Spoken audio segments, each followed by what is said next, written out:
అందుకే ఆమె వారికి అందరికీ కూడా కులదేవత అయింది. కులదేవత అన్న మాటకు అర్థం ఏమిటంటే పరంపరాగతంగా సింహాసనంలో ఆమెయే ఉండాలి, ఆమెనే అర్చించాలి, ఆమె దేవాలయాన్ని విస్మరించకూడదు. ఇష్టదేవత వేరొకరు ఉండొచ్చు. మీరు రామాయణం చదువుకుని రాముడు మీకు ఇష్టదేవత కావచ్చు, లేకపోతే వేరొకరు ఇష్టదేవత కావచ్చు.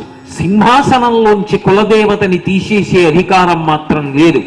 మొదటి పూజ కులదేవతకి, మొదటి దర్శనం కులదేవతకి, మొదట ప్రాణాలు కింద కాపాడుకోవలసింది ఎవరిని అంటే ఈ వాసవి కన్యకా పరమేశ్వరి దేవాలయాన్ని, ఈ చరిత్రని, ఈ సంప్రదాయాన్ని, ఈ అమ్మవారిని, అమ్మవారి పూజని, అమ్మవారి దేవాలయాల్ని మొట్టమొదట కాపాడుకోవలసినటువంటి సంప్రదాయము మీది.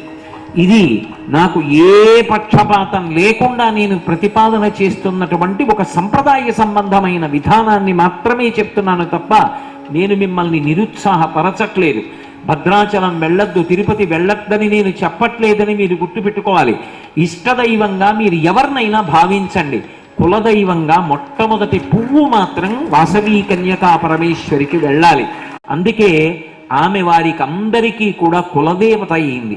కులదేవత అన్న మాటకు అర్థం ఏమిటంటే పరంపరాగతంగా సింహాసనంలో ఆమెయే ఉండాలి, ఆమెనే అర్చించాలి, ఆమె దేవాలయాన్ని విస్మరించకూడదు.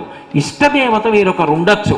మీరు రామాయణం చదువుకుని రాముడు మీకు ఇష్టదేవత కావచ్చు, లేకపోతే వేరొకరు ఇష్టదేవత కావచ్చు. సింహాసనంలోంచి కులదేవతని తీసేసే అధికారం మాత్రం లేదు.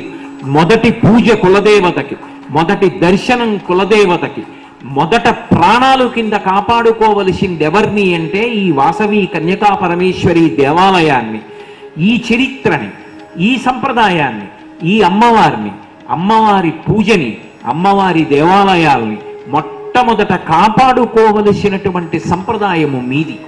ఇది నాకు ఏ పక్షపాతం లేకుండా నేను ప్రతిపాదన చేస్తున్నటువంటి ఒక సంప్రదాయ సంబంధమైన విధానాన్ని మాత్రమే చెప్తున్నాను తప్ప నేను మిమ్మల్ని నిరుత్సాహపరచట్లేదు.